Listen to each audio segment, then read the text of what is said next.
Salad for Mil Merengue. Aimez et abonnez-vous à la chaîne pour tout savoir sur le Madrid. Dans cette vidéo, nous parlerons d'une énorme bombe au Real Madrid. Mais avant cela, nous devons aborder certains sujets très importants pour notre club bien-aimé.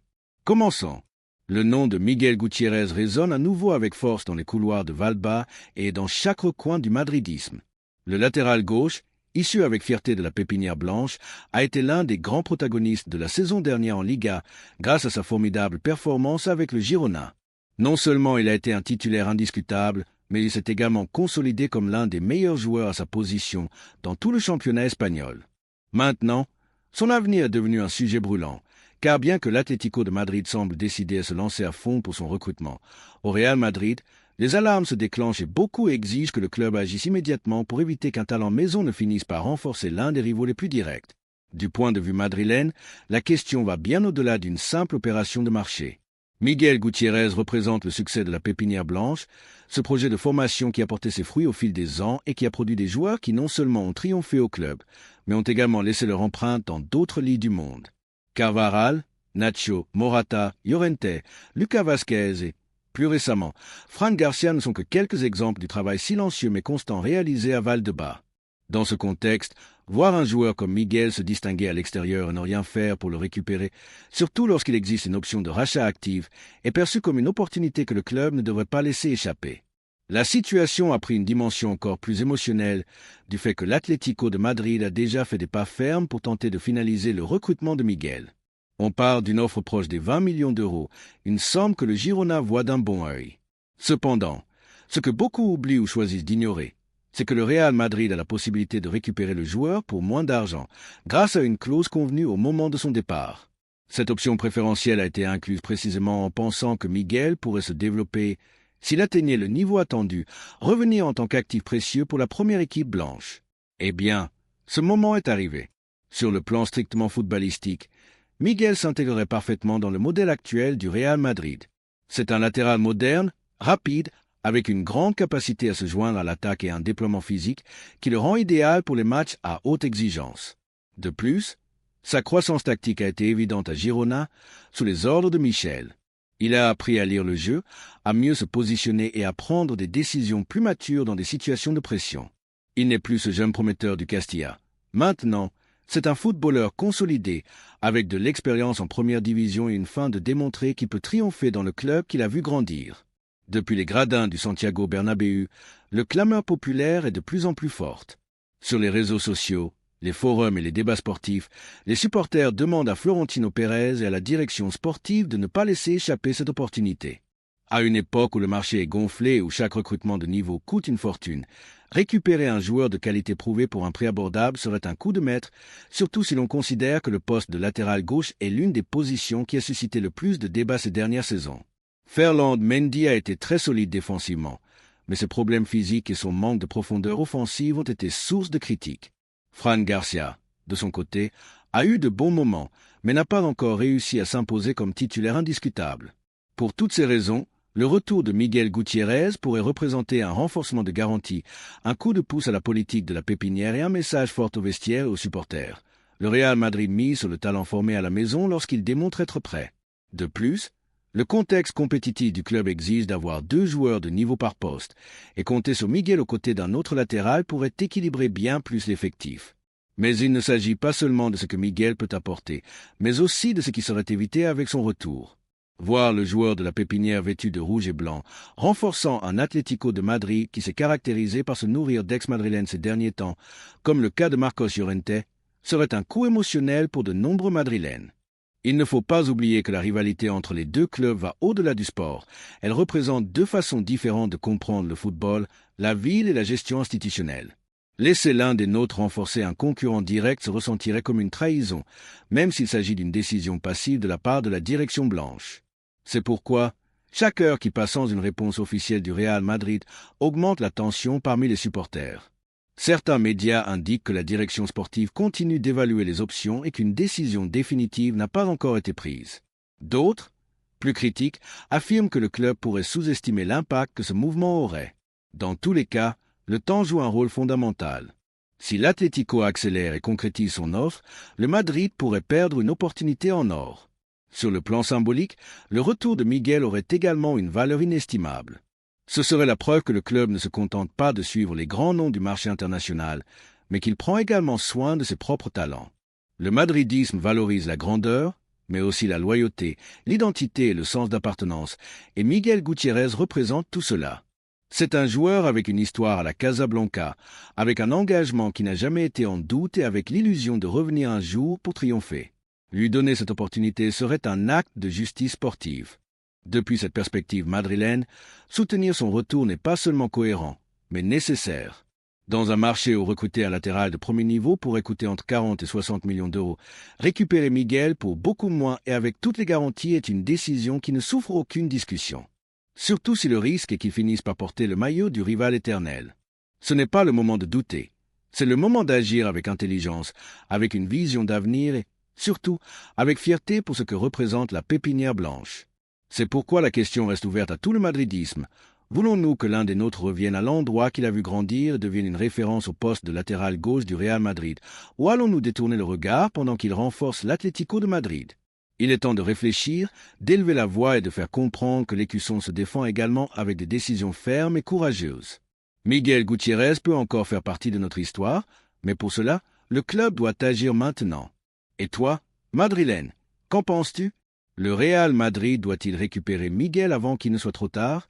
La deuxième nouvelle concerne une décision importante au sein du club. En tant que madrilène de cœur, je ne peux m'empêcher de ressentir un mélange d'émotion, de fierté et d'espoir en voyant comment Xavi Alonso commence déjà à dessiner ce que sera son Real Madrid, avant même de s'asseoir officiellement sur le banc du Santiago Bernabéu. L'entraîneur de Tolosa commence à tirer les ficelles avec une vision claire, une feuille de route ambitieuse et un engagement total envers l'excellence. Xavi ne vient pas pour improviser, ni pour apprendre, ni pour occuper un poste symbolique. Il vient pour diriger, et il le fait avec la marque qu'il a toujours portée dans son ADN. Travail, intelligence, discipline tactique et une élégance que peu d'entraîneurs peuvent transmettre depuis le banc. Ce n'est pas n'importe quel entraîneur qui arrive. Nous parlons d'un homme qui connaît le Real Madrid de l'intérieur, qui a senti la pression de l'écusson sur sa poitrine, qui a soulevé des titres dans notre temple, qui a partagé le vestiaire avec des légendes et qui a laissé une empreinte indélébile dans la mémoire du madridisme. Xavi représente ce mélange parfait entre la rigueur européenne et l'âme compétitive qui nous a tant caractérisés historiquement.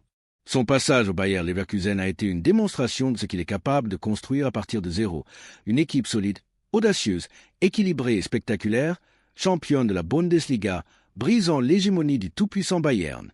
Ce n'est pas une coïncidence. C'est un projet, une méthode et un pur talent.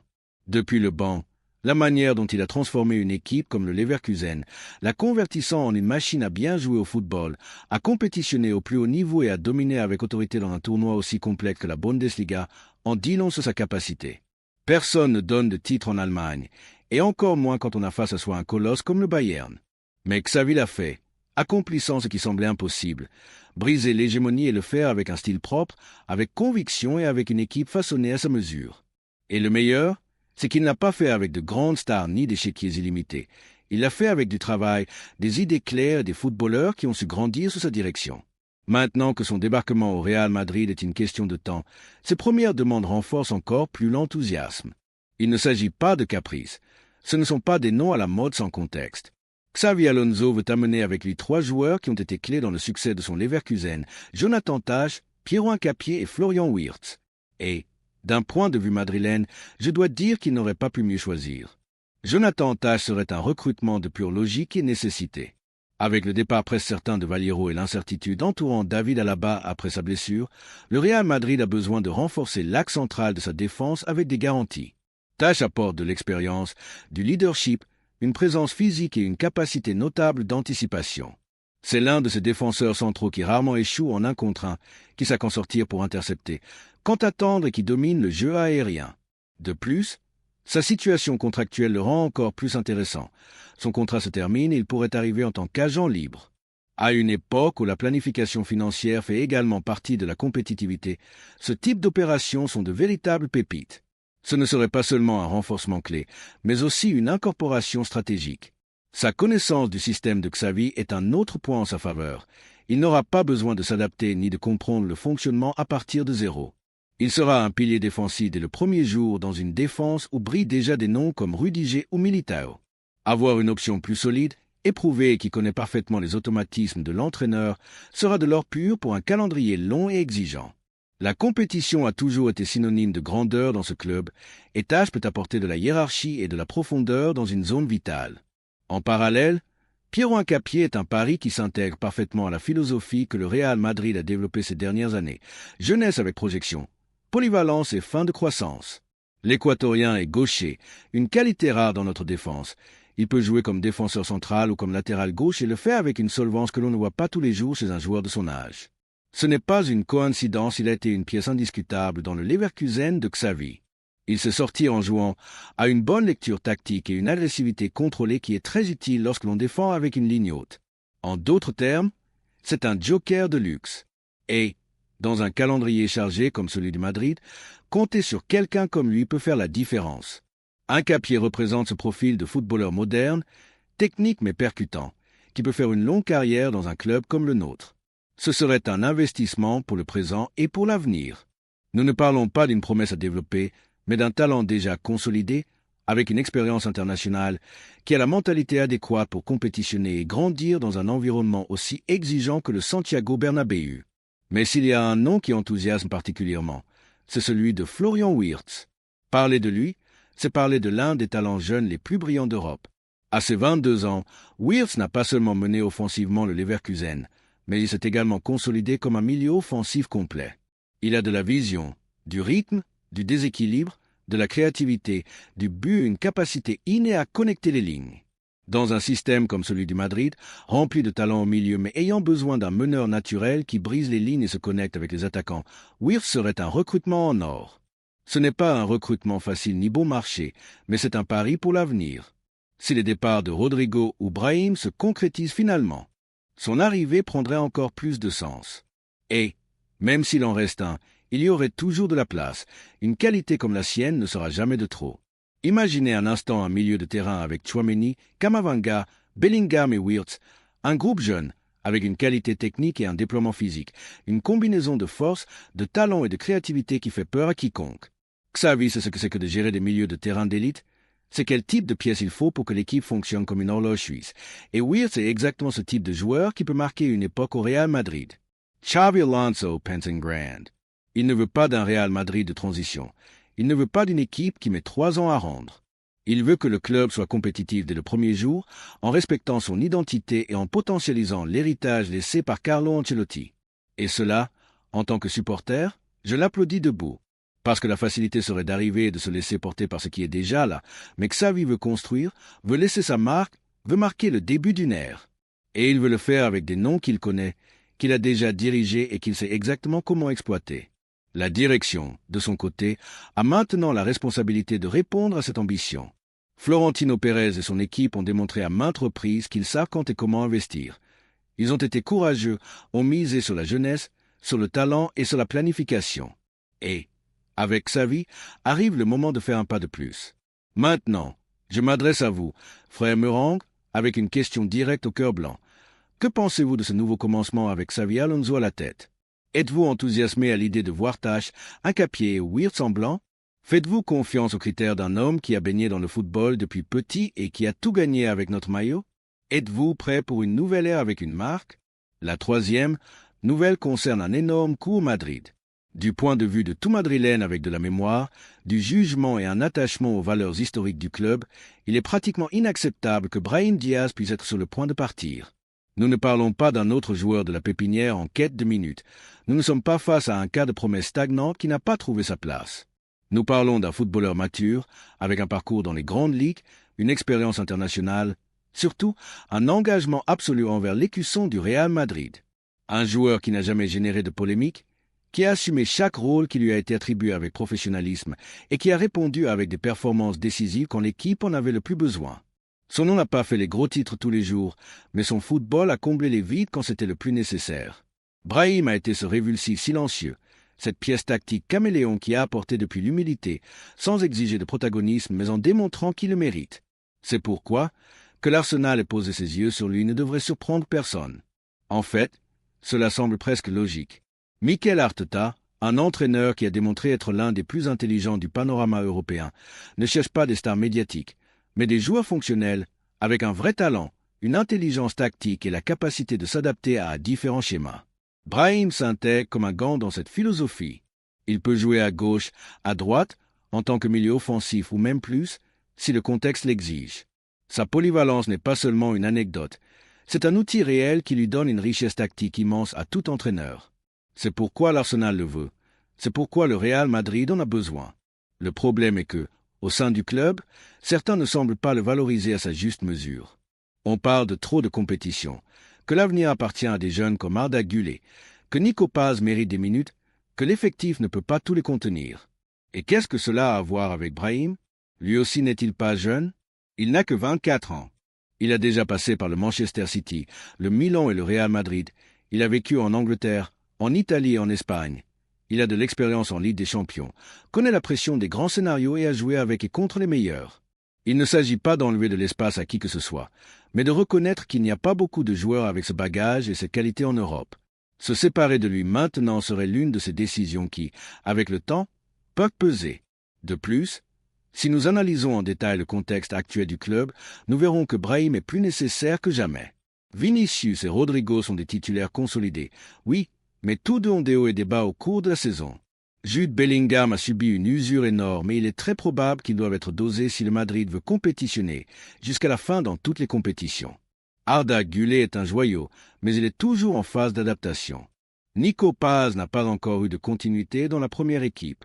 Dans ce scénario, Brahim représente une option fiable, immédiate, sans besoin d'adaptation. Il connaît déjà Ancelotti. Il sait ce que c'est que de jouer avec Kroos, Modric, Valverde ou Camavinga. Il est déjà intégré. Il n'y a pas de marge d'erreur avec lui. Sur le plan statistique, sa performance est plus que respectable pour le nombre limité de minutes qu'il a eues. Il a marqué des buts, a donné des passes décisives, a généré des occasions et a déséquilibré des matchs qui semblaient stagner. Mais au-delà des chiffres, son influence se remarque dans la façon dont le rythme du jeu change quand il entre, comment il exige aux défenses rivales avec sa mobilité, comment il interprète les espaces et comment il se connecte avec les attaquants. Dans des matchs serrés, où le Madrid ne trouve pas le chemin, Brahim a été capable de débloquer des situations avec une action individuelle, une passe entre les lignes ou une conduite qui brise les lignes. Ce type de joueurs ne sont pas légion, et encore moins dans l'effectif blanc, où l'on abuse souvent de la passe latérale et des transitions longues. Alors, pourquoi penser à son départ? Pourquoi ouvrir la porte à un footballeur qui a démontré son engagement, qui a de la qualité et qui n'a pas encore atteint son plafond? Pourquoi risquer de renforcer un rival européen direct comme l'Arsenal, quand ce même joueur peut continuer à grandir et à apporter à l'équipe de l'intérieur? Il n'y a pas de réponse logique du point de vue sportif. Tout argument en faveur de sa vente se base sur l'économique, et c'est là que le madridisme doit se faire entendre. Parce que tout ne se résume pas à l'argent. Le Real Madrid a une solidité financière suffisante pour ne pas avoir à vendre du jeune talent pour équilibrer les comptes. Ce n'est pas un club vendeur, c'est un club qui construit, qui mise sur l'excellence, qui ne donne pas les siens. Et nous ne devons pas oublier un autre détail essentiel. Brahim n'a pas demandé à partir, n'a pas fait pression, n'a pas fait de déclarations malheureuses, n'a pas utilisé la presse pour forcer des mouvements. Il a attendu son opportunité, s'est entraîné dur et a accepté son rôle. Cette attitude vaut de l'or dans un vestiaire d'étoiles. Son profil bat contraste avec le professionnalisme élevé qu'il a démontré. Le madridisme n'oublie pas ce genre de geste et c'est pourquoi les supporters le sentent déjà comme l'un des leurs. Le Bernabéu l'a ovationné plus d'une fois. Il ne s'agit pas seulement de son origine ni de son parcours. Il s'agit de ce qu'il transmet chaque fois qu'il enfile le maillot blanc. Illusion, courage, intelligence et football. L'Arsenal peut lui offrir des minutes, peut lui promettre du protagonisme et peut le tenter avec un salaire attractif. Mais le Real Madrid peut lui offrir quelque chose que très peu de clubs peuvent, la grandeur. Il peut lui offrir de compétitionner pour tous les titres chaque saison, de s'entraîner et de jouer avec les meilleurs du monde, de vivre la magie du Santiago Bernabéu chaque semaine, de devenir une référence pour les jeunes. Surtout, il peut lui offrir l'opportunité de faire l'histoire. Parce que Brahim, s'il reste, a tout pour être une pièce clé dans les prochaines années, non pas comme remplaçant, mais comme titulaire. Parce que le talent, la discipline et la mentalité, il les a déjà. Il a seulement besoin de continuité et de confiance. C'est pourquoi, depuis cette position madrilène, nous élevons la voix pour demander de la sensibilité, que la direction ne se précipite pas, qu'elle évalue le profil complet du joueur, qu'elle écoute aussi les supporters qui ne veulent pas voir partir un autre talent qui aurait pu marquer une époque. Parce que cela nous est déjà arrivé, des joueurs sont partis par la porte de derrière et ont fini par briller dans d'autres équipes. Ne répétons pas les erreurs, ne donnons pas le présent ni n'hypothéquons l'avenir. Et maintenant, Madrilène, la question est sur la table. Que pensez-vous? Laisseriez-vous Brahim Diaz partir pour qu'il triomphe à Londres, alors qu'il a déjà démontré qu'il pouvait triompher à Madrid? Accepteriez-vous de le voir vêtu de rouge à l'Émirat, tandis qu'ici nous continuons à chercher des solutions externes à des problèmes internes? N'est-ce pas le moment de vraiment miser sur ceux qui ont répondu? Pourquoi sacrifier un joueur fait, prouvé et madrilène pour des minutes qui pourraient bien rester vides? Le madridisme a une voix, et c'est le moment de l'utiliser. Ne laissons pas partir celui qui n'a jamais échoué. Parce que Brahim ne mérite pas seulement de rester, le Real Madrid a besoin de lui. Laissez-nous votre opinion dans les commentaires.